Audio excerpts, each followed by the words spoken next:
आज की अहम तरीन खबरों में सबसे पहले ज़रा अडयाला जेल की बात कर लें, जहां पर इमरान खान साहब की बहनों के साथ एक दफ़ा फिर मुलाकात नहीं करवाई गई।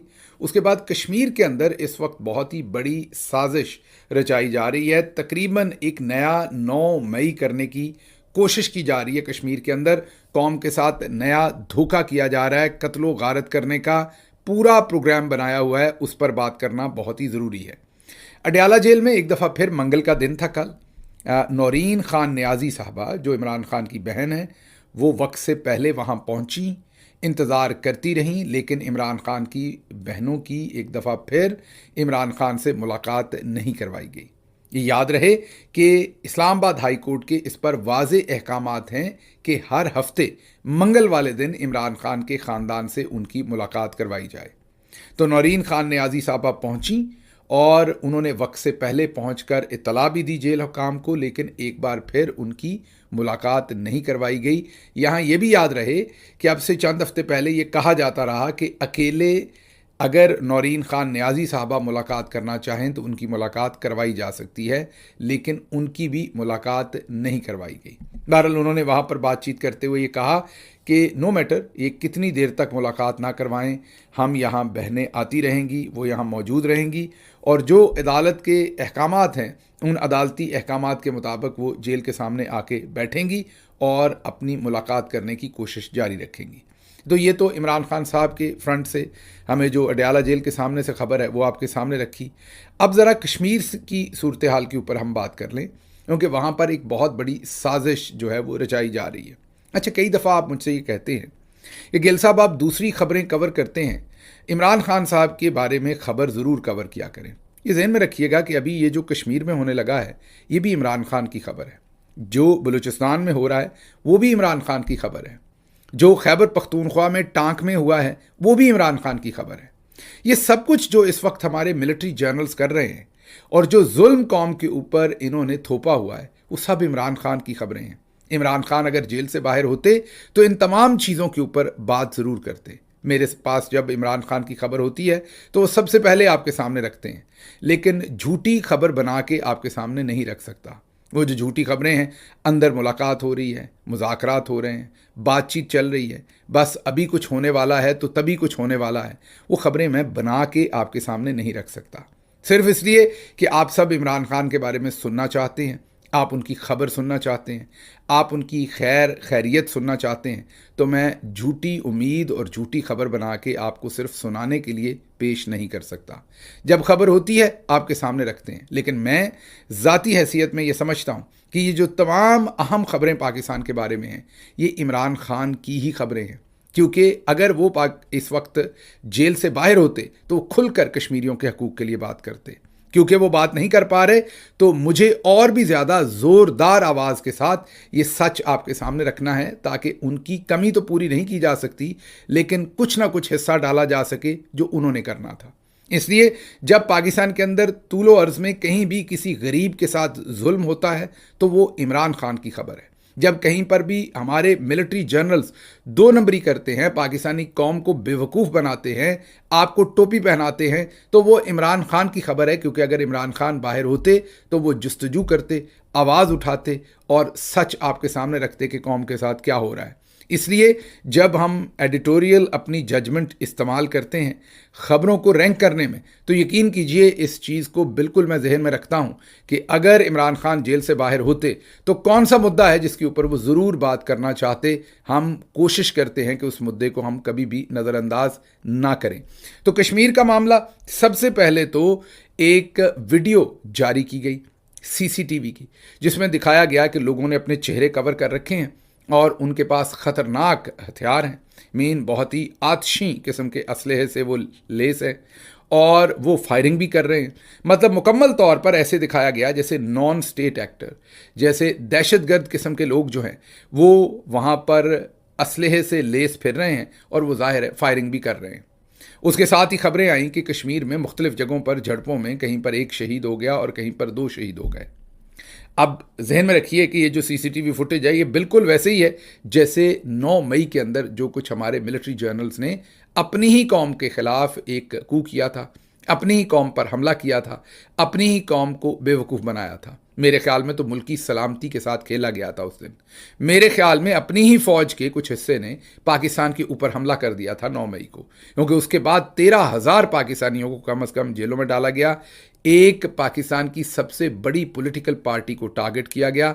ऐसा ही है जैसे किसी गैर मुल्क ने पाकिस्तान के एक गिरोह, एक लोगों, एक कौमियत या एक पार्टी को टारगेट किया हो।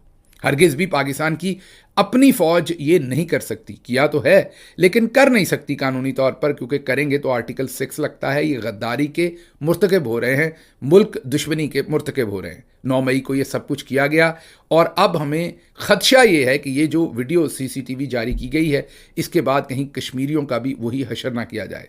उनके सरों में भी वैसे ही गोलियां वैसे तो मारी जा चुकी, पहले भी आपके सामने जितनी शहादतें हो चुकी, उनकी लाशें भी छुपा ली गईं, लाशें उनको वापस नहीं दी गईं।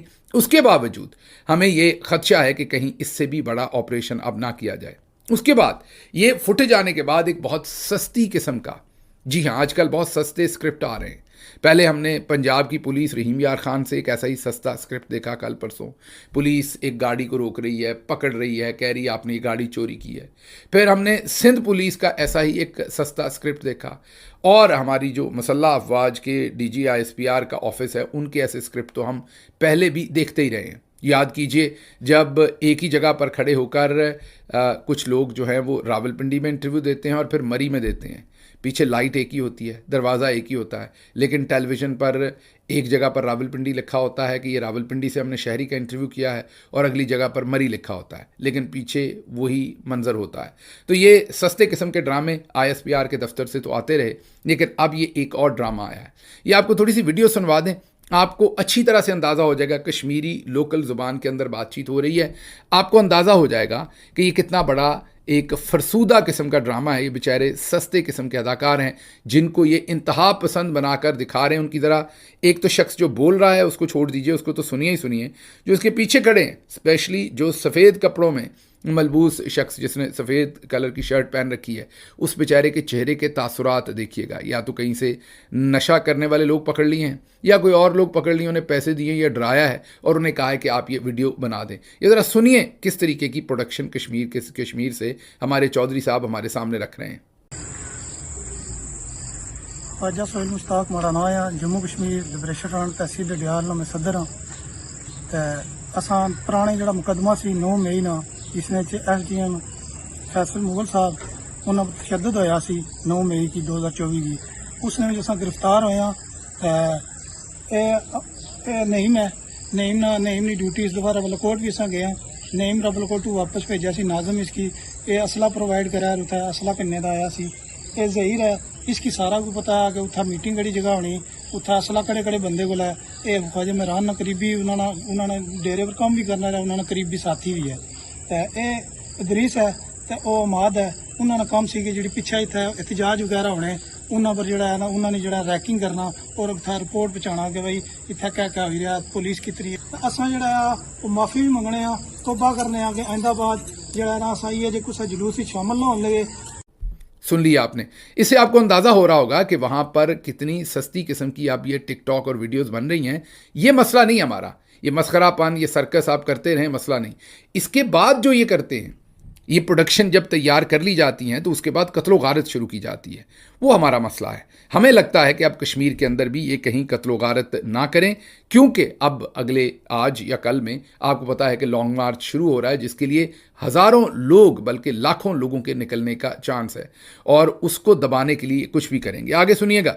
रावलाकोट में कलअदम जॉइंट एक्शन कमेटी के मुसल्ला जत्थों की फायरिंग से शहीद होने वाले रेंजर्स एहलकार नायक इम्तियाज़ अली, वो जो हैं वो शहीद हो गए मुसल्ला जत्थों की फायरिंग से। वही जत्थे जिनकी आपने देखा कि एक बाद में प्रोडक्शन भी दिखाई और पहले 9 मई की तर्ज की एक वीडियो भी दिखाई।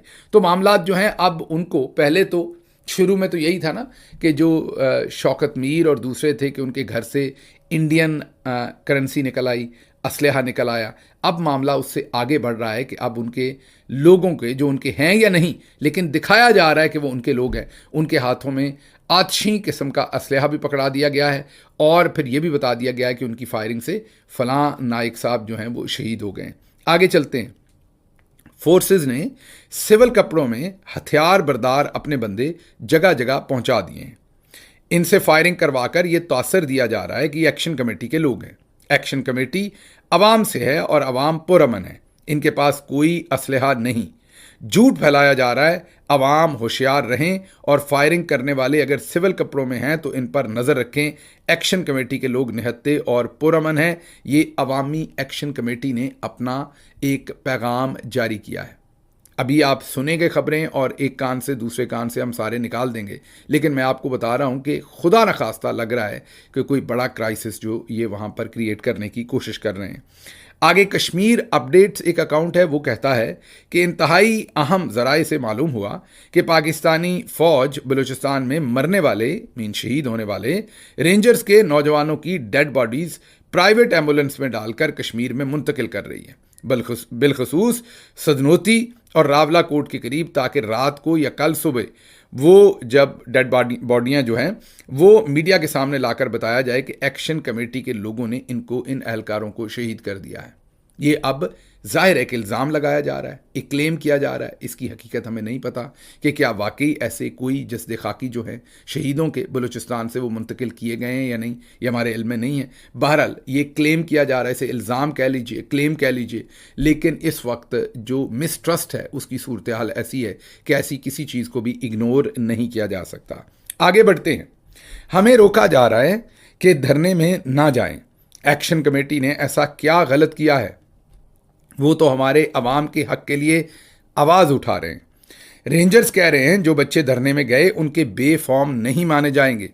हमें आपके बेफॉर्म्स की ज़रूरत नहीं। पाकिस्तानी अवाम से गुजारिश है हमारे साथ खड़े हों। एक्शन कमेटी के धरने में शरीक तालबा की जज्बाती गुफ्तगू, बेफॉर्म भी फाड़ दिया। ये सुनिए बच्ची ने क्या कहा। अस्सलामुअलैकुम वरहमतुल्लाहि वबरकातुहू। मेरा नाम मारूफ और मैं क्लास 9th में पढ़ती हूँ। मेरी आप सबसे गुजारिश है, हमें कल भी रोका जा रहा था कि आप धरने में ना जाए। एक्शन कमेटी ने ऐसा क्या गलत किया? वो तो हमारे अवाम के हक के लिए आवाज उठा रहे और वो क्या कह रहे हैं, खबरों में कह रहे हैं और धरने यहाँ तक रेंजर्स भी कह रहे हैं कि अगर जो लड़के जो बच्चे एक्शन कमेटी में आए हुए अगर वो पीछे ना गए, उनके बेफॉर्म्स नहीं माने जाएंगे, उनकी चीजें नहीं मानी जाएंगी, उनके शनाख्ती कार्ड नहीं मानेंगे। ये बेफॉर्म है हमारे। अगर हमारे बेफॉर्म नहीं माने जाएंगे, चाहे आप लोग के बेफॉर्म अपनी मर्जी से जिया, मैं आपके बेफॉर्म्स की भी जरूरत नहीं है। और मेरी आप सब पाकिस्तानी अवाम से गुजारिश है कि हमारे साथ खड़े हो, हमें हक के लिए आवाज उठा रहे हैं। क्यों आप लोग पीछे खड़े? हमारे साथ अल्लाह खड़ा है, प्लीज हमारा साथ दें। सुन लिया। मैं बच्ची की तमाम बातों से अग्री तो नहीं करता, जज्बात ज़्यादा हैं। उन्होंने बेफॉर्म रजिस्ट्रेशन फॉर्म जो है नादरा का वो फाड़ दिया जिसपे उनकी अपनी रजिस्ट्रेशन है। लेकिन आप ये गौर कीजिए कि इस बच्ची ने कल को एक माँ बनना है, मतलब इसने अगली नस्ल की बागबानी करनी है। आप नफ़रत कहाँ तक पहुँचा रहे हैं? आप खामखा हर जगह पर लोगों को इस कदर तंग कर रहे हैं।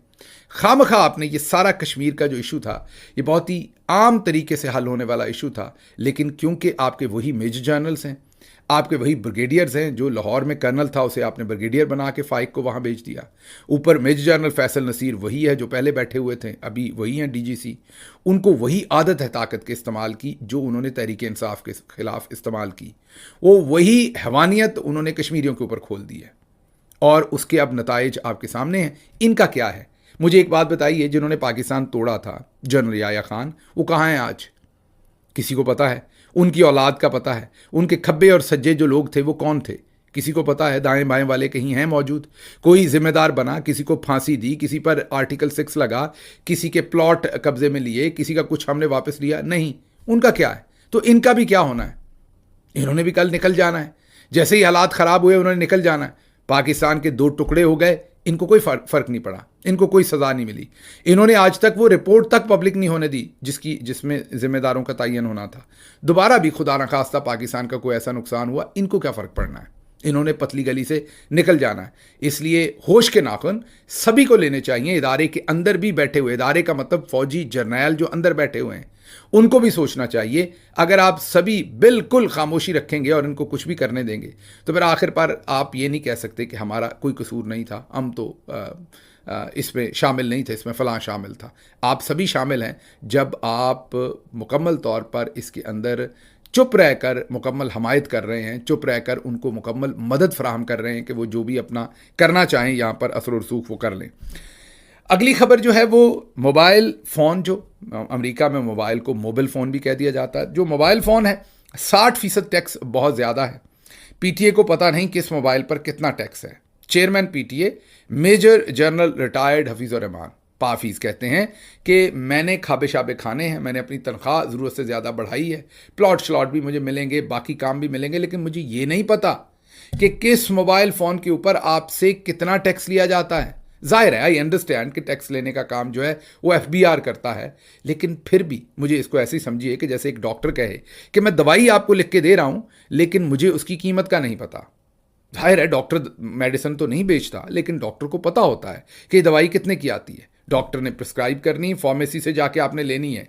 डॉक्टर ना उसे खरीद रहा है ना बेच रहा है, लेकिन फिर भी उसे कीमत का अदराक होता है, पता होता है। आप पीटीए के चेयरमैन हैं, किस कदर अहमकाना स्टेटमेंट आपने, अपने से भी ज़्यादा आप अहमक हैं, आई अंडरस्टैंड, कंप्लीटली अंडरस्टैंड, लेकिन आप जिस लेवल के अहमक हैं, माजरत के साथ आपने उससे भी बड़ी अहमकाना स्टेटमेंट दी है कि किस मोबाइल पर कितना टैक्स है हमें नहीं पता। तो जब आपको पता ही नहीं तो आप यहाँ अम्ब लेने के लिए बैठे हुए हैं। बहरहाल आप तो वही लेने के लिए बैठे हुए हैं जो आपको मिल रहा है। मेन एक नौकरी ख़त्म की, दूसरी नौकरी आपने शुरू कर दी। वैसे हमें तो यही पता है कि पाक फ़ौज का नारा यही है, जहाद फ़ी सबीलिल्लाह, लेकिन जब हम आपकी हरकतें देखते हैं, आपको देखते हैं, लेफ्टिनेंट जनरल रिटायर्ड मुनीर अफसर साहब को देखते हैं, लेफ्टिनेंट जनरल रिटायर्ड सईद साहब को देखते हैं, लेफ्टिनेंट जनरल रिटायर्ड जो नज़ीर अहमद है उनको देखते हैं, आपको देखते हैं, और भी बेशुमार नाम है, फिर हमें समझ नहीं आती कि ये फ़ी सबीलिल्लाह वाला मामला जो है वो किसके लिए है। आपकी तो दो दो चार चार, आपकी तो हाथ पाँव सर सब कुछ कढ़ाई के अंदर है, मतलब घी के अंदर है, आप तो लिपटे हुए हैं। मेरा ख्याल फिर नीचे वालों के लिए फ़ी सबीलिल्लाह है, जो बेचारे नायक हैं, सिपाही हैं, उनके लिए ऊपर तो मौजें लगी हुई हैं। अच्छा जी, आगे सुनिएगा। एहसन इकबाल साहब, अब ज़रा मौलाना फजल रहमान के उस बयान की तरफ आ जाएं जो उन्होंने दिया, क्योंकि उनके ऊपर मैंने आपको बताया था कि सभी को छोड़ दिया गया है। एक एक करके आपको क्विकली बता दें किस किस ने क्या कहा है, फिर आपको इस पर एनालिसिस देते हैं कि हो क्या रहा है, इतना बड़ा गुस्सा किस चीज़ का कर लिया गया। आपसे हमारा ताल्लुक बहुत हमेशा एहतराम। एहसन इकबाल के हाथ आजकल जैसे छोटे बच्चों के हाथ कोई चीज़ आ जाती, एआई आया हुआ है। आजकल वो अपने सारे ट्वीट एआई से लिखते हैं, मुश्किल अंग्रेज़ी भी इस्तेमाल करते हैं, उसमें इम्प्रेस कर रहे हैं पटवारियों को कि देखो मैनू कितनी अंग्रेज़ी लिखनी आती है। सो एहसन इकबाल साहब, वो बहुत ही विविडली पता चलता है कि आपने सब कुछ एआई से लिखा हुआ है। थोड़ा सा उसके अंदर एआई को बता देते हैं। अगर एआई को आप सिर्फ अपना नाम बता देंगे ना कि मैं एहसन इकबाल हूँ और मैं अपने आप को प्रोफेसर कहता हूँ, ऐसी अंग्रेज़ी में लिखो कि मेरी लगे, तो आप देखिएगा कि वो आपकी तरह की नालायक अंग्रेज़ी में लिखेगा। वो बिल्कुल ये फ़ाइन अंग्रेज़ी नहीं लिखेगा जो आपको आती नहीं, जो आप लिख नहीं सकते, जिसमें आप ट्वीट करते हैं। लेकिन बहरहाल आजकल आप कर रहे हैं तो ठीक है। उन्होंने कहा कि मौलाना से हमारा तल्लुक़ हमेशा एहतराम का रहा है, इसी एहतराम के जज्बे के तहत चंद गुजारिशात पेश करना चाहता हूँ। आपके हालिया बयान से ही यह तासुर पैदा होता है कि आपने जज्बात की रोह में बहकर हमारे शोहदा की अजीम कुर्बानियों की कदर मंजिलत को कम करके पेश किया है। इससे ना सिर्फ मेरे बल्कि करोड़ों पाकिस्तानियों के जज्बात मजरूह होते हैं। हमारे शोहदा, जैसे इनके बेटे हों, इनके भतीजे हों, आपके टब्बर में से तो कभी कोई शहीद नहीं हुआ, अल्लाह ना करे कोई हो, लेकिन आपके टब्बर का इससे क्या लेना देना। आपने अपने बच्चों को फ़ौज में तो नहीं भेजा, आपने तो अपने बच्चों को सियासत ट्रांसफ़र की है। आपकी वालदा ने भी आपको फ़ौज में नहीं भेजा, हालांकि वो ज़ियाउल हक की किचन कैबिनेट में थी। आप प्रोफेसर भी ना बन सके, लेकिन नाम के साथ झूठा प्रोफेसर लिखे फिरते हैं। तो ये आपके शहीद कहाँ से आ गए। नाना आपके जो थे उन्होंने कायदे आज़म के ख़िलाफ़ इलेक्शन लड़ा था, वो पाकिस्तान बनाने के ही ख़िलाफ़ थे, लेकिन चलें फिर भी शहीद आपके हैं, वारिस आप हो गए, ये भी ठीक है। उसके बाद अली मोहम्मद ख़ान, वो भी आपको मैंने बताया कि सभी को छोड़ा है। चौधरी निज़ामुद्दीन ने फजल रहमान पर तनकीद करने के लिए तो पीटीआई में से अली मोहम्मद ख़ान साहब ने अपना कंधा दिया है। जैसे नून में से आपके सामने हमने नाम रखे हैं, कुछ और भी बताते हैं, लेकिन अली मोहम्मद ख़ान साहब पीटीआई से आगे बढ़कर उन्होंने अपनी कुर्बानी दी है। अपनी सर्विस जो जर्नल्स को वैसे भी वो प्रोवाइड करते रहते हैं, ये सर्विस भी उन्होंने ही ऑफ़र की है। वो कहते हैं मौलाना साहब बसद एहतराम, आपका बहुत एहतराम है, 4-5 दफ़ा कह लें एहतराम है, कहीं मुनाफ़कत कम ना हो जाए। आपकी हालिया तकरीरें में बहुत सी बातें शायद सही भी हों, लेकिन माजरत के साथ कि आपको नहीं लगता कि रजीम चेंज के दौरान एक मुंतखब सियासी हुकूमत के ख़िलाफ़ ज़ालिम का साथ देकर आज आप उसी ज़ालिम पर तनकीद करने का हक़ खो चुके हैं। माशाअल्लाह, अगर वो कर रहे हैं तनकीद तो आप तो कर नहीं रहे। मैं ये समझता हूँ कि उनसे मैंने कल भी कहा किसी खैर की तवक्को नहीं है, लेकिन आप तो कर नहीं रहे तनकीद, वो कर रहे हैं, तो फिर मुँह बंदी रख लें। मतलब मैं एहतराम से कहता हूँ कि खामोशी हो लें। ज़रूर आपने जर्नैली फरीज़ा अंजाम देना है कि आपको कर्नल साहब ने कहा कि आप भी ट्वीट करें फजल रहमान साहब के खिलाफ, तो आप ये बारीक वारदात कर रहे हैं ट्वीट करने की। ना करें ऐसे, लोग अब बिल्कुल भी फे नहीं है, रोटी को चोची नहीं कहते अली मोहम्मद खान साहब। एवरीबॉडी नोज़ कि आप ये ट्वीट क्यों कर रहे हैं और किसके कहने पे कर रहे हैं। कमरुज़्ज़मान कायरा साहब को, ताकि कोई पीछे ना रह जाए, पीपल्स पार्टी भी मैदान में आई है। मौलाना का पूरा बयान नहीं सुना। बाज़ औक़ात जोश खिताबत में मौलाना जैसे सियासतदान कभी कभी मजमा के सामने गुफ्तगू करते हुए बंदा जज्बाती भी हो जाता है। मौलाना के फ़ौज से मुतल्लक मनफी ख्यालात नहीं हैं। अगर मौलाना ने फ़ौज से मुतल्लक कोई तल्ख जुमला कहा है तो इसको इनकी नीयत पर ऐसी गुफ्तगू ना की जाए। अच्छा, अब ज़रा थोड़ा सा तज्जिया कर लें। ये बयानात तो चल ही रहे हैं। तज्जिया, जैसे हमने कहा कि ये सब कुछ क्यों हो रहा है। सबसे पहले तो हमारे लिए हैरान कुन बात यह हुई कि 4 या 5 ट्रेंड हैरत अंगेज तौर पर ट्विटर पर नंबर 1 पर रहे। जी हाँ, दुरुस्त सुन रहे हैं। ये आपको तस्वीर दिखा रहे हैं हम स्क्रीन पर। ये जो 4-5 टॉप ट्रेंड हैं, ये किसी और के नहीं बने। मतलब कि ये कश्मीर से रिलेटेड नहीं है, बलूचिस्तान से रिलेटेड कोई ट्रेंड नहीं बन रहा, इमरान खान से रिलेटेड कोई नहीं है, कोई फीफा का वर्ल्ड कप चल रहा है उससे रिलेटेड नहीं है। टॉप के 4 से 5 ट्रेंड जो हैं फजल रहमान साहब के हैं। अब अमूमी तौर पर जो फजल रहमान साहब की पार्टी है, उनकी सोशल मीडिया एग्जिस्टेंस इतनी नहीं है। एक ट्रेंड तो वो टॉप कर सकते हैं, 2 भी कर सकते हैं, कि 4-5 टॉप के सारे ट्रेंड उनके हों, ये मुमकिन नहीं है। तो फिर इसमें है क्या? इसमें 2 नंबरी हमारे साथ की जा रही है। 2 नंबरी क्या की जा रही है? ये मिलिट्री जर्नल्स खुद करवा रहे हैं। मुझे पता है इस वक्त आपको बड़ी बहकी हुई और बहुत ही बेहुदा बात लगेगी मेरी कि उन्हीं को वो बुरा भला कह रहे हैं, उन्हीं के खिलाफ बयान दे रहे हैं, उन्हीं को कह रहे हैं कि आप पैसा लेकर जंग लड़ते हैं तो शहीद नहीं है, और आप कह रहे हैं कि वो वही करवा रहे हैं। मैंने पिछले से पिछले व्लॉग में बहुत तफसील से इस बात के ऊपर बात की थी। लेकिन अब ये जो मैं ट्रेंड्स देख रहा हूं सारे, इससे मुझे अंदाजा लगता है कि इनको कुमक वहां से दी जा रही है। क्यों दी जा रही है? आने वाले दिनों में इसको सॉल्व कर लेंगे। ये मामला कोई जहाद का, जत्थे बनाने का, लड़ने का, ये शहादतों का ये मामला बिल्कुल नहीं है। ये दहशतगर्दी का मामला नहीं है। फजल रहमान की एंट्री प्योरली पॉलिटिकल एंट्री है। वो जब भी एंट्री डालते हैं प्योरली पॉलिटिकल होती है। मैं पहले भी आपको बता चुका हूं। अब वो क्या बैरून मुल्क किसी के कहने पर डाल रहे हैं? अब वो क्या फौजी जर्नल्स के कहने पर डाल रहे हैं? अब क्या फौजी जर्नल्स ने उन्हें कहा कि पीटीआई को हमने बदनाम कर दिया, केपीके के अंदर जो रही सही कसर थी वो अफरीदी साहब और दूसरे पूरी कर रहे हैं। ये टाइम है, आप ज़रा छलांग मार दें, आपकी बात बन जाएगी आवाम के अंदर, फ़ौज के ख़िलाफ़ बात कर लें। ये वो लॉन्चिंग हो रही है, कुछ भी हो रहा है, लेकिन कम अज़ कम ये तय है कि इसमें जर्नल्स की पूरी सपोर्ट जो है वो फजल रहमान साहब को सोशल मीडिया के पॉइंट ऑफ व्यू से हमें नज़र आ रहा है कि मिल रही है। जैसे पीटीआई का हुक्का पानी ही बंद कर दिया था, पीटीआई के साथ जो लोग ठहर गए थे उनका मुकम्मल नाथका बंद कर दिया था पूरा सोशल, वैसे क्या मौलाना की पार्टी के साथ होता है? अगवा बराए बयान होते हैं, लोग पार्टी छोड़ के जाते हैं। अगर ऐसा कुछ हुआ तो समझ जाइएगा कि फिर मौलाना जो है वो कम अज़ कम जर्नैलों के साथ मिलकर नहीं खेल रहे। लेकिन अगर ये गुड कॉप बैड कॉप चलता रहा और मौलाना की पार्टी के ऊपर ज़रा भी सख्ती ना आई तो फिर समझ लीजिए कि ये जर्नैलों की अपनी गेम है और इसका ऑब्जेक्टिव क्या है ये आने वाले दिनों में हमें पता चल जाएगा। आगे सोशल मीडिया पे बड़ी इस टाइम बहस चल रही है। कह रहे हैं कि पाक फ़ौज का स्लोगन है ईमान, तकवा, जहाद फ़ी सबीलिल्लाह।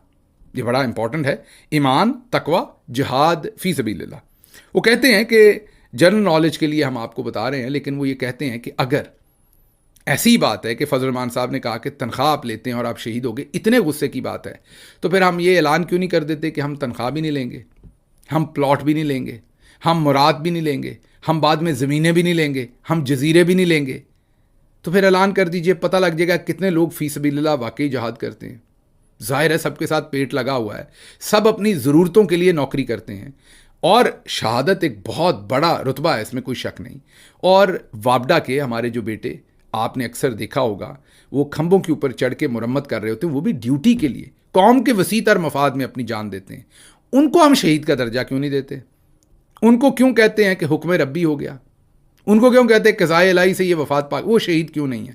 उनको नहीं पता कि तारों के अंदर बिजली है और उसको वो हाथ लगाते हैं और शहीद हो जाते हैं? उनका रुतबा क्यों नहीं? उनके घर वालों का रुतबा क्यों नहीं? उनको उस तरीके के अवार्ड रिवॉर्ड्स क्यों नहीं दिए जाते? वो भी तो जाके मौत को हाथ लगाते हैं। उनकी तो कई दफ़ा लाश भी माजरत लेकिन रोस्टेड मिलती है, कई देर तक टंगी रहती है लाश, फिर जाके उतारी जाती है। डॉक्टर्स, हाल ही में कोविड आया, तब डॉक्टर्स ने जब फ्रंट लाइन के ऊपर, मैं क्योंकि कोविड के सारे मामले में फ्रंट लाइन पर था, प्राइम मिनिस्टर की तमाम मीटिंग्स में होता था, मुझे अंदाज़ा है जब प्राइम मिनिस्टर डॉक्टर्स के साथ मुलाकात कर, सारे लोग कैसे कोविड से डरे हुए थे। हमारे पास कोई इक्विपमेंट नहीं था, कोई हमारे पास फिजिशियंस को प्रोटेक्ट करने के लिए किट्स नहीं थी, जो N95 मास्क थे वो भी पाकिस्तान के पास पूरे नहीं थे। तो ये माओ के बेटे नहीं थे, डॉक्टर, नर्सेज, जो भी स्टाफ हॉस्पिटल का है, जो फ्रंट लाइन पर जाकर लड़े थे उस टाइम, उनमें से जिनको कोविड लगा था मरीजों से और कई सारे वफात भी पाई थी, आपको पता है, जो बुजुर्ग डॉक्टर थे, क्या वो शहीद नहीं हुए थे? उनको हम शहीद क्यों नहीं कहते? उनको कहते नहीं जी उनकी पेशा वराना काम के अंदर उनकी मौत वाक़या हो गई। ऐसा ना कीजिए। शहीद फिर सारे हैं जो कौम के लिए जिम्मेदारियां पूरी करते हैं, उन सभी का एहतराम करना पड़ना है, उन सभी को एहतराम देना पड़ना है। ये जो फी सबीलिल्लाह वाला काम नहीं है। नीचे जवान तो बेचारा चले, उसको जितनी तनख्वाह देते हैं वो फी सबीलिल्लाह ही है, या चले मेजर तक भी, कर्नल तक भी।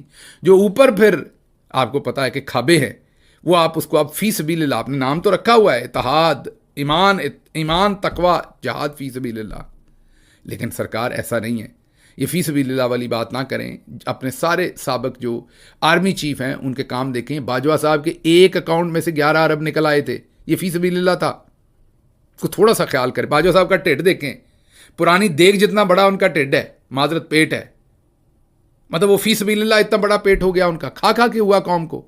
इसका मतलब ये थोड़ी कि जो शहीद हुआ उसकी शाद, मैं तो कह रहा हूं कि जो फौज का हमारा बेटा शहीद होता है वो भी हमारा भाई है, उसका भी कर्ज है उसके खून का हम पर। जो डॉक्टर फ्रंट लाइन पे शहीद होता है वो भी हमारा भाई है, बेटा है, बेटी है, उनका खून भी हमारे पर कर्ज है। जो पायलट होता है एयरफोर्स का वो भी हमारा भाई है, बेटा है। जो वापडा का शहरी होता है वो भी, जो हमारा बेचारा जिसको गटर में उतार देते हैं बगैर किसी इक्विपमेंट के, माइनॉरिटी से बहुत सारे लोग हैं, वो वहाँ मारे जाते हैं, शहीद होते हैं, वो भी हमारे लिए उतने प्यारे हैं, वो भी हमारे लिए बहुत मोहतरम होने चाहिए, वो भी अपनी जिम्मेदारियां पूरी कर रहे हैं। तो इसलिए ये इस तरह लाठी ना उठाएं, इस तरह डिस्टिंक्शंस क्रिएट ना करें, और इस तरीके से आप ये ना कहें कि ओ हो नौकरी का कह दिया, तनख्वाह का कह दिया, तनख्वाह के लिए। तो आपको क्या लगता है वापडा वाला अपनी तनख्वाह के लिए जाके जान देता है?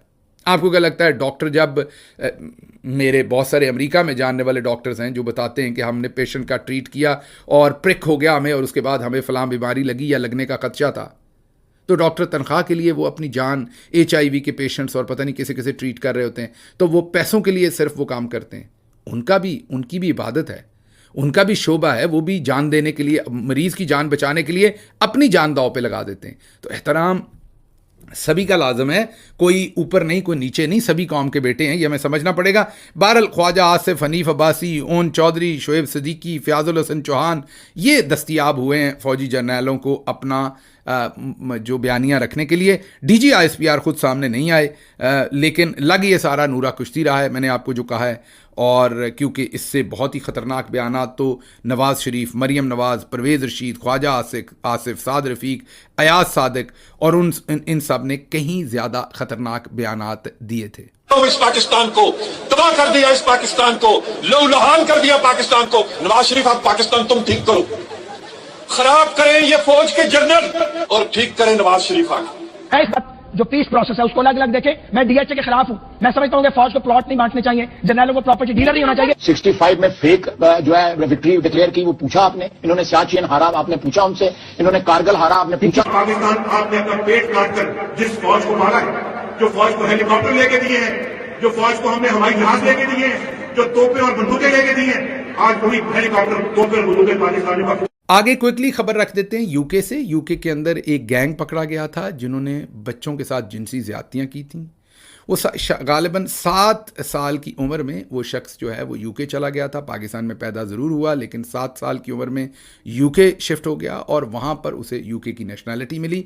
अब यूके ने उसे क्योंकि जेल से छोड़ दिया, उसकी सज़ा पूरी हो गई, लेकिन वो वहाँ से उसे डिपोर्ट करके पाकिस्तान भेजना चाह रहे हैं। पाकिस्तान कह रहा है कि वो आपका क्रिमिनल है, उसने सारे क्राइम वहाँ किए हैं, हम उसको वापस नहीं ले सकते। जो शबाना महमूद साहबा हैं, जो उनकी होम सेक्रेटरी हैं या होम मिनिस्टर हैं, वो कह रही हैं कि हमने इसे हर सूरत डिपोर्ट करना है और उसमें हमने कवानीन में भी तब्दीली कर दी और पाकिस्तान को इसे लेना पड़ेगा, वरना वीज़ों की पाबंदी पाकिस्तान पर लगा दी जाएगी। मेरे ख्याल में पाकिस्तान को इस पर स्टैंड लेना चाहिए। पाकिस्तान को बिल्कुल डंपिंग ग्राउंड नहीं बनना चाहिए किसी के क्रिमिनल्स का। फ़र्क कोई नहीं पड़ता, 1-2 बंदों को ला के आप जेल में भी रख सकते हैं, लेकिन उसके बावजूद असल बात नफसियाती है। अगर आप एक ऐसे बंदे को एक जगह से रिसीव करेंगे तो पूरी दुनिया से ऐसे क्रिमिनल्स आपको देने की कोशिश की जाएगी। मुझे यहाँ से इजाज़त दीजिए। अल्लाह आपका हामी और नासिर हो। पाकिस्तान